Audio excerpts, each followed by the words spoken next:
ان کا کیا کیا پیغام ہم کو دیا گیا اور کون کون سے پیغامات پر ہم عمل کرتے ہیں اور کون کون سے پیغامات کو ہم صرف سنتے ہیں عمل نہیں کرتے۔ اس سلسلے سے ہم آگے گفتگو کریں گے۔ جناب خدیجہ کی جناب پیغمبر اسلام کے سلسلے میں قرآن مجید بہت سی جگہ ہے کہ اللہ نے کہا ہے کہ ہمارا نہیں تھا اس میں تھا ولکن اللہ رحمٰ۔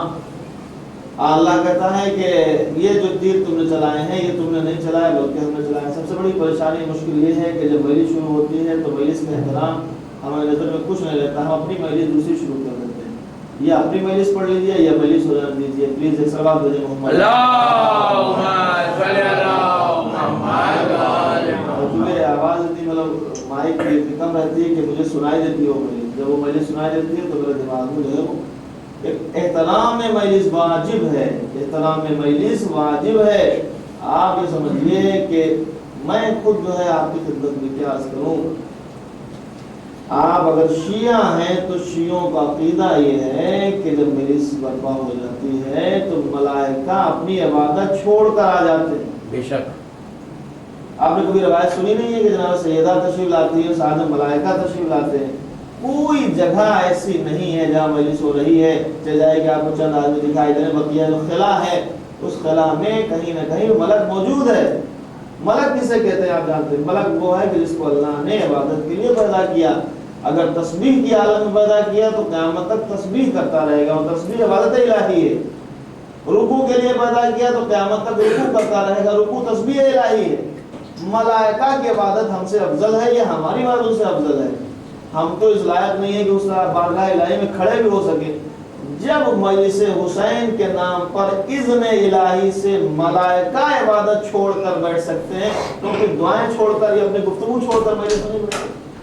کیا وجہ ہے کہ اس طرح متوجہ نہیں ہے؟ ہم تو بڑا افسوس کے ساتھ کہتے ہیں کہ شیعہ بھی کہتے ہیں اور مجالس کے احترام بھی نہیں کرتے ہیں۔ صلوات بھیجیں اللہم صلی علی محمد چھوڑ کر آ گئے، زمین آسمان سے اتر گئے، یہاں آ گئے، ہم دو قدم بڑھ کے جو ہے مجلس کے لیے متوجہ نہیں ہوئے، صرف یہ کہ ٹرن ہونا ہے، خالی ادھر سے ادھر مڑ جانا ہے نہیں، ہم اپنی گفتگو شروع کی ہے، مسلسل چل رہی بات چل رہی، جتنی مولانا کی مجلس سے بات چل رہی اتنی ہماری بات چل رہی۔ کیا مطلب ہے؟ کچھ لوگوں کو جو ہے کہ یہ کہ ہم نے مجلس جو ہے مثلا ہم کراتے ہیں یا ہم نے جو انتظام کر دیا مجلس میں بہت بڑے جو ہے ثواب کے مستحق ہو گئے، کھڑے رہیں گے، بانکس کرتے رہیں گے، گفتگو کرتے رہیں گے، بات چیت کرتے رہیں گے، تمہاری بھی ذمہ داری ہے۔ ایسا نہیں ہے کوئی انسان کہیں کسی جگہ کا ذمہ دار ہو گیا، کسی موقع کا ذمہ دار ہو گیا تو یہ سمجھے کہ نہیں ہم نے فرض بچھا دیا تو ہمارے پر ذمہ داری سب نہیں۔ جتنی ذمہ داری چار بزرگوں کی ہے اتنی ذمہ داری آپ کی ہے، آپ کا من آپ کے ساتھ ہے۔ نہیں آپ سمجھتے ہیں کہ ہم کرسی لگا کے نیچے بیٹھ گفتگو کرتے رہیں گے اور ہمیں ثواب مل جائے گا، نہیں ملنے والا۔ یہ ہم لکھ کے دیتے ہیں کہ مجلس میں فرش عزا پر بیٹھنے کا ثواب ہے، فرش عزا پر آنے کا ثواب ہے، بچھانے کا ثواب ہے، سننے کا ثواب ہے۔ ایسا نہیں کہ فرش عزا بچھا ہوا ہے آپ باہر چلو مجلس سننے کو، مجلس سننے کا کوئی مطلب نہیں۔ بہت سارے سن رہے ہیں مجلس سننے ہونے میں، آپ بھی شامل ہیں۔ صلوات بھیجیں محمد اللہم صلی علی محمد۔ افسوس کی بات ہے یہ کہنا پڑتا ہے۔ بہرحال میں معذرت چاہتا ہوں، میں جو ہے اندر جو بات گلتے میں اس طرح کہتا ہوں، رکھتا نہیں چونکہ وہ ایک بہت بڑی سویزن کی بات ہے جو حرام ہے، وہ رکھتا نہیں۔ بہرحال میرے کان تک آواز ٹکراتی ہے تو مجھے بھی ساتھ ایک اور سلام لے لوں۔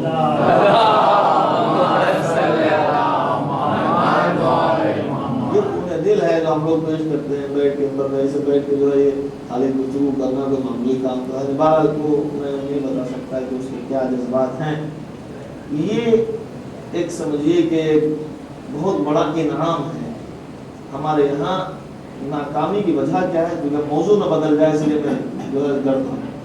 ناکامی کی وجہ کیا جانتے ہیں؟ ہمارے ناکامی کی وجہ یہ ہے کہ ہمارا کوئی کام پری پلان نہیں ہوتا۔ ہر کام میں ہم جو ہے جلد بازی میں لگے رہتے ہیں۔ جناب سیدہ کا ذکر ہو رہا، میں ایک واقعہ ذکر کر کے آگے بڑھتا ہوں۔ جناب فاطمہ زہرا صلوات اللہ علیہا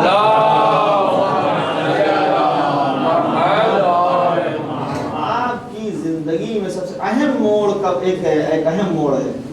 جناب امام حسن خود راوی ہے، معصومہ کی زندگی کے راوی خود جناب امام حسن ہے، کوئی بھی اس میں شمع برابر بھی شک کی گنجائش نہیں ہے۔ روایت کے بارے میں کہتے ہیں کہ میں نے دیکھا، امام حسن فرماتے ہیں میں نے دیکھا کہ میری ماں بخار میں تھی، صبح اٹھی